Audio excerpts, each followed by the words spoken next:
정보회의 시작하겠고요. 메리츠증권 영업부 금융센터 이수철 이사와 함께합니다. 어서 오십시오. 안녕하십니까. 네, 오대산 출정은 잘 다녀오셨습니까? 네, 잘 다녀왔습니다. 네, 계절의 변화가 좀 있던가요? 네네. 요즘 뭐 보면은 날씨가 희한하죠. 항상 날씨는 희한하지만 뭐 5월, 6월에 보면 비가 계속 오고 장마가 지금 다가온다고 하는데 짧지도 않을 것 같다고 얘기하고 산 쪽은 기분가 어떻던가요? 산은 아주 공기 맑고 좋았습니다. 좋았습니까? 네. 동해안에 요즘 오징어가 많이 나온다는데. 네. 지금 뭐 전 세계적으로 난리지. 아무래도 그동안 저희가 좀 지구 환경을 너무 무시를 했었고 그러다 네. 보니까 뭐 코로나도 발병하였고 그로 인해서 전세가 셧다운되고 나서 그 지구 대기 흐름이 좀 변화를 많이 오면서 지금 뭐 중국 남부에는 작년 몇 년 전보다도 훨씬 더 심각한 홍수가 우려되고 있는 국면이고. 네, 샨샤댐. 그렇죠. 그리고 이제 미국 같은 경우도 지금 서부죠. 그 캐나다 쪽까지도 지금 폭염이 휩싸여 있고요. 네, 그쪽은 또 가물고 폭염에. 네. 그렇기 때문에 뭐 우리나라도 지금 보면 거의 열대성 스콜 비슷하게 하루에 한 번씩 비가 오고 있지 않습니까? 그러게요. 그래서 아무래도 지금 보면은 이 ESG와 관련돼서는 지속적으로 저희가 좀 계속 관심을 갖고 대응을 해야 될 부분이라고 보여집니다. 네, 아무리 강조해도 지나치지 않는 ESG, 네. 특히 이제 환경 분야에 대해서 그렇죠. 미국도 보면은 이제 대체 에너지 이 관련 기업들 주가가 강했어요. 네네. 그게 이제 우리 시장에 오늘 고려대로 투영이 될지는 봐야 되겠는데, 자 ESG와 관련해서 그럼 기업을 하나 조금 뭐 요즘 또 많이 또 이야기 나오는 기업도 있죠. 네. 지난주에는 에코프로 HN을 설명을 네, 드렸었죠, 그랬습니다. 저희가. 그 연장선상에서 금일은 유니샘을 설명해 드리고자 합니다. 유니샘, 예. 네, 스크러버로 뭐 익히 알려져 있는. 그렇죠. 네. 스크러버 국내 시장 1위 기업이죠. 오늘 아침 뉴스를 보시면 또 나왔겠지만 그 EU가 탄소 중립을 법제화를 한다고 하고요. 네. 그리고 지난번에 보면 RE100이라고 하는 Renewable Energy 100%라고 해서 영국의 다국적 비영리 기구인 더 클라이밋 그룹이 발족한 국제 캠페인이 있습니다. SK그룹이 본격적으로 한다고 대서특필도 하였었고요. 이거는 이제 연간 전력 소비량이 0.1 테라와트 이상인 기업이거나 포춘 1000대 기업이 발족을 한 국제적인 캠페인입니다. 네. 그래서 그 2050년까지 기업이 사용하는 전력을 100% 재생에너지로 활용을 하겠다라는 것이기 때문에 이것과 관련돼서는 지금 보면은 국내 테크 기업들이 해외 고객사의 요구도 충족을 시켜야 할 것이고 국가 간 무역 장벽으로 이게 잠재적인 리스크가 될 수 있기 때문에 이 ESG와 관련돼서는 저희가 지속적으로 팔로우업을 해야 될 부분이라고 보입니다. 네. 특히 이제 그 삼성전자나 SK 하이닉스의 해외 사업장은 대부분 달성을 하는데 국내는 아직 좀 미진한 부분이기 때문에 이것과 관련돼서 유니셈을 저희가 좀 오늘 보고자 합니다. 유니셈 같은 경우는 88년도에 설립이 돼서 99년도에 코스닥 시장에 상장이 되었는데 스크러버 관련돼서는 국내 1위의 업체입니다. 그 주요 제품을 보시면 이제 스크러버라고 하는 게 이제 이 스크러버는 반도체나 디스플레이 제조 공정상에서 발생되는 유해가스를 정화해 주는 장치입니다. 네. 그리고 이제 그 두 번째로 칠러 제품인데 칠러는 반도체의 메인 공정상에 온도를 유지해 주는 장비, 온도 조절 장비인데 이 스크러버 시장 같은 경우는 국내 시장에서 유니셈 그리고 이제 GST가 하고 있고요. 그리고 이제 칠러와 관련돼서는 지금 FST도 칠러를 하고 있는데 이 칠러는 좀 이제 마진이 좀 빡빡한 부분이고 스크러버 시장의 시장이 관심이 높아지고 있습니다. 그리고 이제 유니셈 같은 경우는 기존에 이제 스크러버나 칠러 이외에도 지금 4차 산업혁명 시대이기 때문에 신수종 사업으로서 IoT 사업을 강화를 하고 있는데요. 유니트레이서라고 하는 것은 컨테이너 물류 보안 장치입니다. 컨테이너 관련 데이터 전송 및 제어를 하는 스마트 추적 관제 시스템으로서 현재 아프리카의 가나, 코트디부아르에 수출을 하는 상황이고요. 그리고 이제 유니에이지스라고 무선 보안 시스템인데 방문자 스마트폰의 와이파이 신호를 탐지해서 보안에 활용하는 원격 감시 무선 보안 시스템으로서 현재 이제 유럽의 중소기업 R&D 프로젝트인 유로스타즈2에 선정이 되어서 IoT를 수행을 하고 있습니다. 네. 이렇게 이제 스크러버, 칠러, 그리고 신수종 사업을 하고 있는데 아무래도 메인은 스크러버겠죠. 그러면 이 스크러버를 저희가 좀 산업적인 측면에서 분류를 해보면은 스크러버가 이제 첫 번째로 습식 스크러버가 있습니다. 습식이요? 예, 예. 네. 수용성, 그 유해가스 중에 물에 녹는 가스 처리에 유효하게 되는데 대용량 가스 세정에 적합한 반면에 단점이 처리 효율, 아무래도 물에 녹여서 하다 보니까 처리 효율이 낮고 그리고 그것과 관련돼서 상대적으로 배관에 부식 문제가 발생되는 단점이 있습니다. 두 번째로 이제 직접 연소식인데요. 이거는 이제 LPG나 화석 연료를 통해서 높은 고온에서 그런 불순물들을 갖다가 연소를 시켜주는 건데 효율은 상당히 높지만 그 과정에서 일부 과불화 화합물 PFCS라고 하죠. 지구 온난화 물질들이 발생되는 단점이 있습니다. 그리고 이제 질소 산화물도 발생이 되어지고 있기 때문에 게다가 이 장비는 좀 장비 구조가 상당히 복잡하기 때문에 좀 고가 장비 문제도 있고요. 이런 단점을 갖고 있는 직접 연소식. 간접 연소식이 또 있는데 이거는 간접 연소식은 전기 모터를 사용해서 비교적으로 좀 안정적인 분위기에서 처리를 하게 되는데 연속적인 가스 처리가 가능한 장점은 있음에도 불구하고 요 모터가 돌발 변수가 발생됐을 때는 상당히 좀 리스키해지는 단점을 갖고 있는 상황이고요. 네. 그리고 이제 흡착식이라고 하는 거는 가스 처리 효율도 좋고 에너지 사용량도 좋고 관리도 용이한데 다만 이제 유지 비용이 너무 과하고 부산물이 다량으로 발생하는 단점이 있습니다. 그리고 이제 촉매 산화 연소법이라는 것이 있는데요. 백금이나 파리아듐 같은 활성 금속을 귀금속 촉매를 통해 갖고 배기가스 내에 가연성 물질을 연소시키는 방법인데 단점으로는 질소 산화물이 발생을 합니다. 그래서 시장에서 지금 가장 각광받고 있는 부분이 이 플라즈마 방식인데요. 태워버리나요? 예, 플라즈마 같은 경우는 이제 전원을 방전시켜서 그 사이로 유해가스를 통과시켜서 분해를 하는 방식입니다. 그래서 연소실 내에서 발생된 부산물들은 흡수제로 흡수시켜서 세정 효율이 좋기 때문에 친환경과 관련돼서 스크러버 시장에서 플라즈마의 비중이 높아지고 있는 경향을 보여주고 있습니다. 이온 같은 걸 발생시켜가지고 부착시키는 뭐 이런 형태의. 그렇죠. 플라즈마, 그러니까 전기를 갖다 고온이든 저온이든 하게 되면 방전을 하면서 일종의 번개불처럼 네. 방전 플라즈마 상태에서 흡착을 시켜서 처리를 하게 되는 거죠. 다양한 방식이 있군요. 네네. 그래서 이제 점점 지금 플라즈마 방식으로 되어지고 있고 그렇기 때문에 이제 그 유니센 같은 경우는 아무래도 스크러버 시장이 플라즈마 방식으로 전환이 되면서 성장을 담보할 수 있는데 특히 이제 반도체 같은 경우는 이제 낸드가 적층수가 높아지고 있기 때문에 특히 그 식각을 하는 공정에서 신규 스크러버에 대한 그러니까 습식이든 건식이든 플라즈마 방식이든 스크러버 수요는 계속 늘어나는데 ESG와 맞춰서 플라즈마 방식의 스크러버는 더욱더 채택이 많이 되어질 것이고요.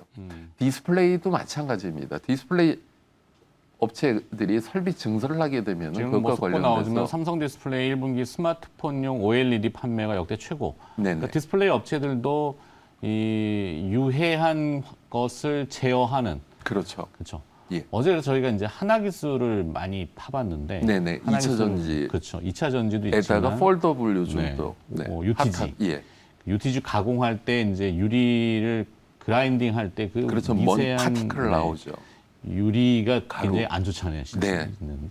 우리가 뭐 성면도 마찬가지지만 그러니까 아마 폐세포에 이렇게 흡착이 되면 인체는 뭐 치명적인 굉장히 치명적이에요. 예. 그러니까 그런 것들은 이제 뭐 제어하거나 줄이는 기술들이 계속 이야기가 되고 그렇죠. 있잖아요. 네. 예.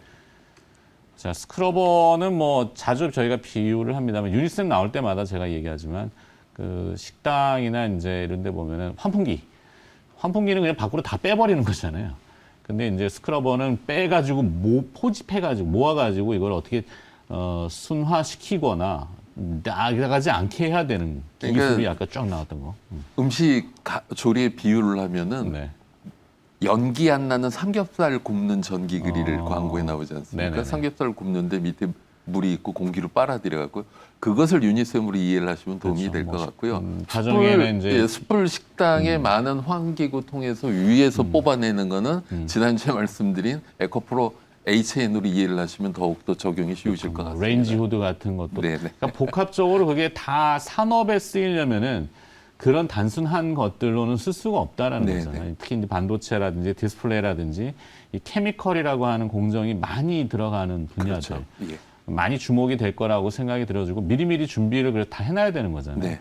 그러니까 나중에 극단적으로 하면은 이제 고등어 냄새도 방출되면 안 되고 이러면 안 되죠. 그걸 갖다 이제 플라즈마로 우리 정서상 그거는 좀 네. 아닌 거고, 네, 뭐 고등어 연기 밖으로 나오면 안 돼요. 이렇게 되면은 뭐 그 냄새가 힐링이 되는 거니까 좀 그렇죠. 과한 거 그거는 같고요. 뭐 저희 네. 이제 종로나 이쪽 광화문이나 뭐 옛날 식당들이 많으시잖아요. 네네. 그 냄새가 사실 노포 골목이 네, 그 뭐 네, 네. 돼지갈비 냄새. 뭐 그거는 그 얘기고 예. 산업용에서는 지금 이것이 굉장히 첨예하게 이야기되고 있다는 그렇죠. 얘기를 좀 강조드리는 건데 쭉 가보죠. 그래서 또. 이제 유니센 같은 경우는 조금 전 설명드린 것처럼 다양한 방식, 버닝 방식, 플라즈마 방식, 히터, 드라이 레진, 웹 방식 및 하이브리드 방식까지도 다 시장에 공급 가능한 상황이기 때문에 이러한 안정성을 담보하고 있는 상황에서 특히 이제 지금 현재 삼성전자가 기존의 스크러버를 버닝 방식으로 많이 사용을 하였었는데 점점 이제 버닝 방식을 하게 되면 아무래도 이 LPG를 활용해서 사용하다 보니까 유해가스가 발생되고 그렇기 때문에 이제 LNG에서 발생되는 이 부산물도 처리해야 되고 그렇기 때문에 이제 전기분해 방식이 플라즈마 비중이 높아질 것인데 특히 이제 그 내년도에 아마 본격적으로 이 플라즈마 관련된 매출이 기대가 되어진다라는 이야기가 있고요. 네. 그리고 사실 뭐 지금 SK 하이닉스 같은 경우는 이 플라즈마 방식하고 웹 방식을 갖다가 혼용하고 있는 상황이고요. 지금 그 유니셈 같은 경우는 매출처가 다변화되어져 있기 때문에 삼성전자, SK 하이닉스, 마이크론, 뭐 키옥시아 작년에 또 BOE가 신규 거래처로 추가가 되었기 때문에 이런 매출처가 다변화되어 있는 상황에서 이 플라즈마 방식의 스크러버 채택이 높아지면서 회사가 성장을 담보할 수 있는데 또 한 가지 또 중요한 것은 그 유니셈이 거래하고 있는 기업체들의 스크러버 시장만 놓고 보더라도 약 2조 원 규모입니다. 2조 원 규모의 스크러버에서 또 교체 수요가 발생이 되고 신규로 플라즈마 방식이 채택이 되어지면은 거기다가 또 매출이 애딩이 될 수 있기 때문에 네. 이런 성장성과 안정성을 동시에 담보하고 있는 유니셈은 앞으로도 좀 장기 성장 동력을 보유하고 있는 것이 아닌가 싶고요. 시가총액이 지금 4,300억 정도 돼요.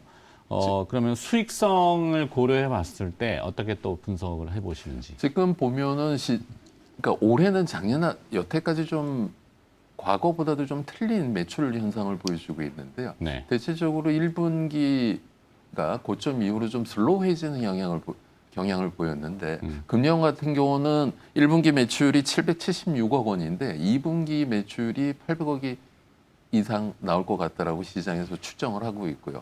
더욱더 기대되어지고 있는 것은 지금 보면은 낸드 사업을 강화하고 있는 전방업체들로 인해서 4분기에 또 신규 수요가 기대보다 좀 크게 나올 수 있지 않겠느냐라는 것도 회자되어지고 있는 부분입니다. 그렇기 때문에 이제 현재가 매매 대응을 말씀드리면 현재가 매수는 큰 이상이 없으실 것 같고요. 네. 손절가는 종가 기준으로 13,000원 제시해드리겠습니다. 13,000원 정도를 손절가로. 네. 자, 뭐 시장에서 그렇게 얘기들이 많이 나오니까 핫한 기업을 하나 좀 들어봤고 시장 풍문, 소문 얘기도 좀 더 들어가 볼까요? 어떤 기업들 무슨 얘기가 나오던가요? 그 전일 그 레포트가 하나 나온 것이 있는데 지금 지난번에도 저희가 설명드렸었지만 신고가가 기대되어지고 지속적으로 성장이 가능하다. 특히 이제 삼성전자가 차세대 디스플레이로 어느 것을 할 것이냐. QNED를 네. 채택하게 된다라고 하면 그것과 관련돼서 직접 수혜를 받을 수 있는 기대감이 높아지고 있는 기업. 레이크 머티리얼즈입니다. 레이크 머티리얼스. 2010년도에 설립돼서 2020년도에 스펙으로 상장이 되었죠. 유기 금속 화합물의 설계 및 TMA 합성 기술, TMA라고 하는 것이 트리메틸 알루미늄이라고 하는 건데요. 초민감성 물질로서 다양한 전구체, 그러니까 그 가공하는 데 있어서 전구체라고는 앞전자를 쓰는 거거든요. 네. 이것을 가공을 해서 사용을 하는데 이 트리메틸 알루미늄을 전 세계적으로 제조할 수 있는 기업은 6개밖에 없습니다. 그 중에 하나가 레이크 머티리얼즈이기 때문에 시장에 관심이 높아지고 있고요. 특히 이제 이 반도체 전구체에 관련돼서 기존의 버슘이나 아데카와 같은 해외 기업들이 과점하고 있던 시장에 신규 진출이 되면서 성장성이 기대가 되어지고 있고요. 특히 이제 지금 반도체 증착 공정이 ALD라고 하죠. 원자층 증착이 많이 채택이 되어지면서 전구체 수요가 늘 것이기 때문에 매출 성장이 기대되어지고 있고요. 과연 이제 삼성 디스플레이가 차세대 디스플레이로 무엇을 채택할 것이냐라고 했을 때 뭐 QD-OLED냐 QNED냐라고 봤을 때 얼마 전에 또 LG에 뭐 화이트 OLED를 갖다 쓴다. 뭐 그렇죠. 예. 얘기도 있었지만 범용 전혀 또 제품은 일단은 아니라고. 뭐 그거는 이제 시간이 지나보면 확인이 되겠죠. 범용 제품을 갖다 대체해서 쓰기에는 LG 디스플레이 사용에도 큰 무리가 없을 텐데 이제 양사 간의 자존심 문제가 있을 그렇죠. 거고요.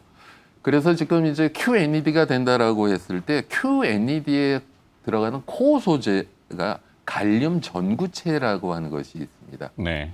트리메틸 갈륨인데요.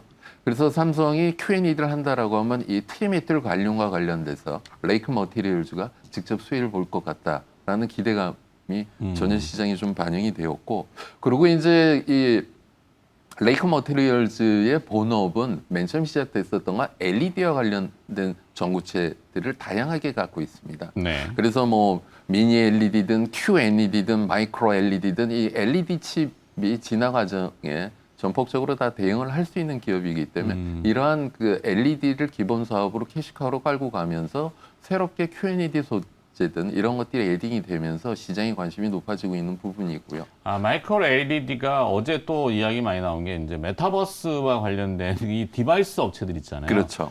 지금 보면은 뭐 삼성전자가 뭐 다시 투자한다는 그렇죠. 이 이야기도 디스플레이가 나왔고. 그래서 이제 아마 주목을 많이 받는 예, 예. 것 같은데 어제 또 마이크로 LED 신도기현, 네. 이따가 또 저희 일발장전에 또 한번 이게 나오는데 그런 기업들도 주가가 반응하는 거 보면 맥락을 쭉 이어볼 수 그렇죠. 있겠네요. 그러니까 지금 시장은 ESG, 4차 산업혁명, 그리고 메타버스 세 개 축이 가장 성장성이 높은 부분 특히 같고요. 메타버스는 이제 또 오늘 뭐 대선 출정식을 하는 그렇죠. 대선 잠룡들이 네, 대부분 선거 캠프를 거기에다 먼저 꾸리잖아요. 네네 대세입니다. 네, 대중에 또 많이 예. 관심을 받기 때문에 네, 젊은층 타겟을 해야 되니까. 지금 말씀하신 뭐 이 QNED와의 갈륨, 뭐 TMA 용어가 어려워서 그렇지 쭉 들어가 보면 그쪽으로 다 간다는 거. 네네. 그래서 지금 레이크 머티리얼스 얘기해 주시는 예. 거고. 그리고 이제 이것 이외에도 이제 신성장 동력으로 고분자 물질의 분자량 및 분자량 분포를 정확하게 해주는 물질이 있습니다. 네. 그게 메탈로산 촉매라고 하거든요. 이 메탈로산 촉매를 LG화, 대림산업, 하나케미칼 등에도 공급을 하고 있기 때문에 회사의 성장성이 기대되어지고 있다라고 전일 회자된 부분이고요. 네. 1분기 매출도 뭐 전년 대비 111% 증가한 166억, 영업이익은 흑자 전환해서 37억. 그렇기 때문에 이제 신규 상장된 기업이지만 안정적인 성장이 기대되어지고 있다라는 것이 전일 회자되었던 부분입니다. 좋습니다. 수익성도 좀 나오는 편이죠? 네, 안정적입니다. 네. 그리고 새로운 성장 종목 기대되어지고 있고요. 좋습니다. 자, 이수철 이사님이 이렇게 말씀하시는 건 너무 좀 학구적으로 들어가시기 때문에 제가 중간에 끼어들지 않으면은 다 좋을 수 있기 때문에 네. 그래서 나머지 부분 좀 좀 쉬운 걸 해야 됩니다. 네. 시장에 요즘 증권주 얘기도 많이 하지 않습니까? 예, 유한타 증권주. 이제 전일 유한타 증권이 회자되었는데 유한타 증권이 오랜 협력 갖고 있는데 이제 대만 기업으로 전환이 됐죠. 지금 1분기 영업이익이 7,468억 원, 영업이익이 1,411억 원의 호실속을 보였는데요. 네. 그런 연유를 놓고 봤을 때 회사가 IB 부분이 강화가 되면서 투자 성공 사례들이 본격적으로 반영이 되어지고 있습니다. 특히 이제 1분기에 호실적을 보일 수 있었던 부분이 미국에 상장되어 있는 메타버스 관련된 로블록스의 투자 성과가 컸고요. 쿠팡 투자했었던 것도 성공 효과가 컸습니다. 네. 지금 뉴스를 검색해 보시면은 골프용품 브랜드인 마제스타 골프 관련돼서 인수금융을 1,500억 원을 투자를 한다라고 하는 거 있고요. 지난번에 보면 블루보드 컨트리 클럽, 뭐 유니 아일랜드 컨트리 클럽, 그리고 지난달에 테일러메이드 인수에도 참여하면서 IB 부분이 본격 성장을 하면서 금년에는 아주 배당도 많이 줄 것 같다라는 이야기가 회자되었는데 유한타 증권의 액면가가 5,000원인 기업입니다. 액면가 미치네요, 좀. 예, 전일 종가가 4,910억 원입니다. 이러한 성장 동력을 갖고 있는데 액면가보다도 4,910원. 예, 전일 액면가보다는 못하기 때문에 너무 저평가된 게 아니냐. 그렇기 때문에 고배당도 기대되어지고 있기 때문에 관심 있게 보자. 그러면서 이제 같이 또 회자된 부분이 대신증권도 고배당이 기대가 되어지고 있다라고 회자가 되었고요. 오. 그리고 이제 또 다른 기업으로서 골프존 뉴딜 홀딩스가 회자가 되었는데요. 다른 기업이군요, 이제는. 네. 골프존 같은 뉴딜 경우는 홀딩스. 이제 2011년도에 상장이 돼서 2015년도에 기업 분할을 하였죠. 스크린 골프 사업 부분은 인적 분할을 해서 골프존 주식회사 골프존으로 분할이 되었고요. 이 골프 유통 사업 부분은 물적 분할을 해서 주식회사 골프존 유통으로 분할이 되었습니다. 그래서 그것을 갖고 있는 지주 회사인데요. 이 회사가 또 비상장인 골프존 카운티 자산관리의 지분 100%를 보유하고 있습니다. 지금 코로나로 인해서 골프 관련된 사업이 실내든 실외든 다 호조를 보이고 있고 용품도 호조를 보이고 있기 때문에 안정성장이 기대되어지고 있고 비상장 자회사의 상장과 관련돼서 상장 프리미엄이 반영이 안 된 것 같다라는 것이 전일 회자되었었던 부분입니다. 그렇군요. 또 다른 기업 하나 저희가 과거에도 소개해드렸었는데 어제 폴더블 폰 이슈를 하면서 이제 네. 같이 했던 기업이긴데 하나기술하고 같이 묶어가지고 네, 했던 디자인 파운드리라고 저희가 얘기하고 있는 인탑스가 인탑스. 폴더블과 관련된 좋은 뉴스가 기대되어지고 있다라고 전일 회자되었습니다. 네. 디스플레이 폴더블 디스플레이에 일체형으로 커버 필름, 그렇죠. 보호 필름 네, 그 얘기가 있더라고요. 네. 인탑스. 어제 주가도 좀 반응했고. 네네. 네. 시간의 특징주 조금 몇 가지만 더 듣고 마무리할까요?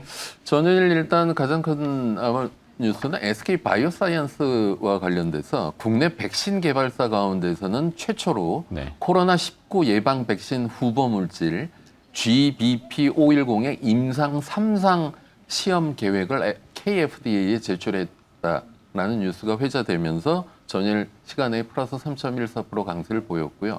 이것의 영향으로 캠온이 10%로 상한가를 기록하였는데요. 캠온 같은 경우는 과거에 그 비임상 CRO 업체로서 SK 바이오사이언스에 위탁 생산을 했었던 경험이 반영이 된 것 같습니다. DPC가 플러스 9.82% 강세를 보였는데요.